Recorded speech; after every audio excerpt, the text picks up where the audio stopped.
Latest comedy video देखने के लिए सब्सक्राइब करें हमारे यूट्यूब चैनल को और बजाएं इस घंटे को।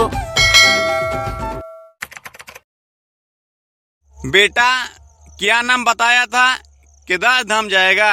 केदार धाम वहाँ तक जाते जाते तुम मर जाएगा बेटा। नहीं पापा नहीं, केदार धाम नहीं, केदारनाथ जाऊंगा। केदारनाथ मेरे दोस्त लोग अभी आते ही होंगे, प्लीज मुझे जाने दीजिए।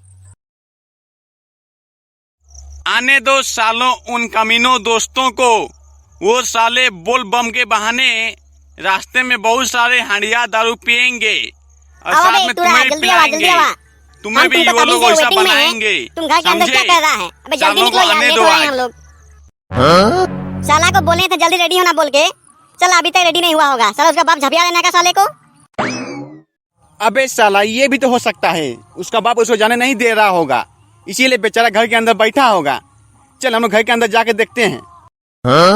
अबे साला उसका घर के अंदर जाएगा ना तो उसका बाप तुमको मार के मुआ देगा उसी में। उसका घर के अंदर नहीं जाओ। अबे टूरा जल्दी आओ बे, तुमको वेटिंग में है हम लोग। तुमको क्या समझ के रखा है तुम? जल्दी आओ, बोल रहे हैं बाहर में वेटिंग में है। चल घर के अंदर जाने से भी मार मिलेगा। साला को ऐसा लगता है ना कि जाके घर के अंदर लात के मार के गिरा दें साले को। चलो तभी से हम लोग चिल्ला रहे हैं यार, वो आने का नाम ही नहीं ले रहा है। चलो चलते हैं हम लोग, उसको कल ले जाएंगे। हाँ हाँ चलो चलो, साला नहीं आ रहा है तो क्या करेगा उसको। हम लोग चलते हैं, कल सबको एक साथ मिल के जाएंगे, शाम को उससे बात करेंगे, है ना। हम चले रे शिव के धाम, चले हम चले, भोले शंकर की जय। हर हर महादेव।